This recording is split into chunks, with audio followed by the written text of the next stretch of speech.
যে আমরা যখন কোনো ব্যক্তি অথবা কোনো মাযহাবকে 100% সত্যের মাপকাঠি হিসেবে মেনে নেব, তখন আমরা খানিকটা হলেও বিপদগ্রস্তের মাঝে পড়ে যাওয়ার আশঙ্কা অনুভব করছি। কেননা সহিহ বুখারীর হাদিসে নবী সাল্লাল্লাহু আলাইহি ওয়াসাল্লাম বলেছেন, ইদা হাকামাল হাকিম, যখন কোনো ইমাম, যখন কোনো যোগ্য আলেম, যখন কোনো ইসলামিক স্কলার কোনো বিষয়ে চেষ্টা করবেন, কোনো বিষয়ে সিদ্ধান্ত দেওয়ার জন্য চেষ্টা করবেন, তার ইলমি গবেষণা করবেন, ফাজতাহাদা ফাআসাবা, তার এই সিদ্ধান্ত দেওয়া কখনো রাইট হতে পারে, আবার কখনো ফলস হয়ে যেতে পারে। যদি সে রাইট সিদ্ধান্ত দেয় তাহলে তার জন্য ফালাহু আজরান, দুটি নেকি রয়েছে, দুটি সওয়াব রয়েছে। ওয়াইন আখতা ফালাহু আজরুন, আর যদি তার সিদ্ধান্ত ভুলও হয়, আল্লাহর নবী বলেছেন তার জন্য একটা সওয়াব রয়েছে।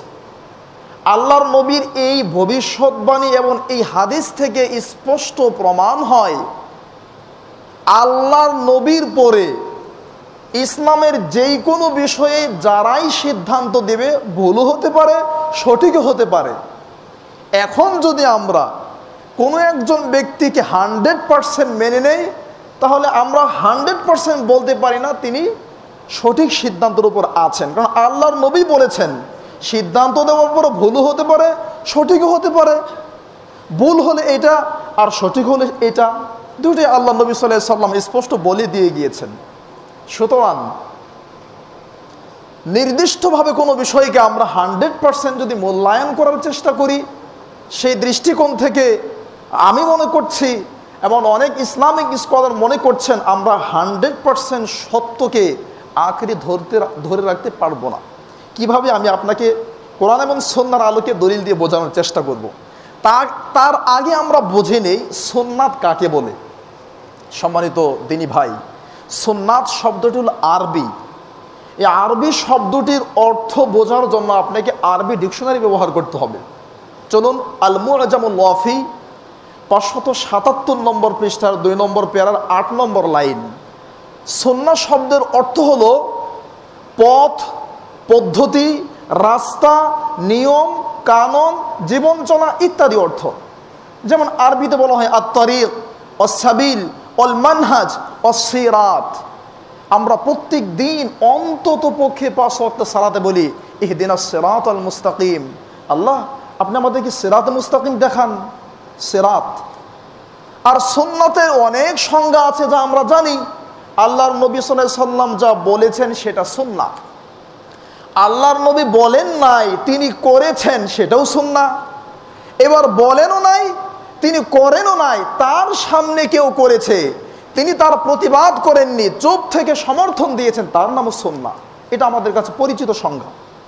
তবে সুন্নাহর একটি জনপ্রিয় সংজ্ঞা দিয়েছেন এই পৃথিবীর বুকে যত ইসলামিক স্কলার বিগত হয়েছেন তাদের মধ্যে অন্যতম একজন ব্যক্তি, তার নাম ইমাম আহমদ বিন হাম্বল, ইমাম ইবনে তাইমিয়া রাহিমাহুল্লাহ, যার লিখিত গ্রন্থের সংখ্যা ছিল প্রায় 2000-এর অধিক। সুবহানাল্লাহ।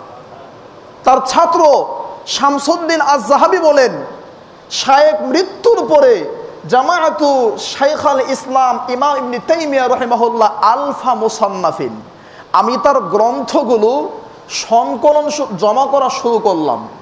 এক পর্যায়ে দেখলাম তার লিখিত গ্রন্থের সংখ্যা 1000। সুম্মা রাআইতু লাহু আইদান মুসান্নাফাতিন উখরা, এরপরে আরো খোঁজার পরে সন্ধান চালানোর পরে দেখলাম তার লিখিত গ্রন্থের সংখ্যা 2000। সুবহানাল্লাহ। তার লিখনি কত ধারালো ছিল একটি জ্বলন্ত দৃষ্টান্ত। মদিনা ইসলামী ইউনিভার্সিটিতে একটা কিতাব পড়ানো হয়, আল আকিদা আল ওয়াসিতিয়া।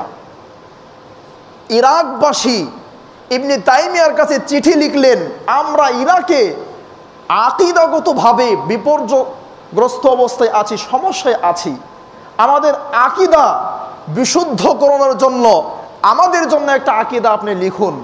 ইবনে তাইমিয়া রাহিমাহুল্লাহ আসর থেকে মাগরিব পর্যন্ত যে বইটা লিখলেন, সেই বইটার নাম হচ্ছে আল আকিদা আল ওয়াসিতিয়া। সুবহানাল্লাহ। আসর থেকে মাগরিব পর্যন্ত, জোহর থেকে আসর পর্যন্ত, জোহর থেকে আসর পর্যন্ত এই সংক্ষিপ্ত সময়ে যে বইটা লিখেছেন, এই বইটা আমাদের বাংলাদেশের মাদ্রাসাগুলোতে ইন্টার ফার্স্ট ইয়ার এবং সেকেন্ড ইয়ার 2 বছরের সিলেবাস। সুবহানাল্লাহ। তাহলে তার লেখনী কত ধারালো ছিল। ইবনে তাইমিয়া রাহিমাহুল্লাহ সুন্নাতের একটি জনপ্রিয় সংজ্ঞা দিয়েছেন।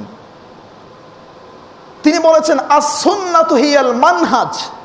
সুন্নাত হলো এমন একটা পদ্ধতি, এমন একটি জীবন চলার নাম, আল্লাতী জাআ বিহিন নবী সাল্লাল্লাহু আলাইহি ওয়াসাল্লাম, যা আল্লাহর নবী নিয়ে এসেছেন, আর রব্বিহি, তার রবের পক্ষ থেকে, ইবাদাতান, ইবাদত হিসাবে, আকিদাতান, আকিদা হিসাবে, মানহাজান, জীবন চলার পথ পদ্ধতি হিসাবে, আখলাকান, চরিত্র হিসাবে, ও আদাবা, এবং শিষ্টাচার হিসাবে। সুবহানাল্লাহ।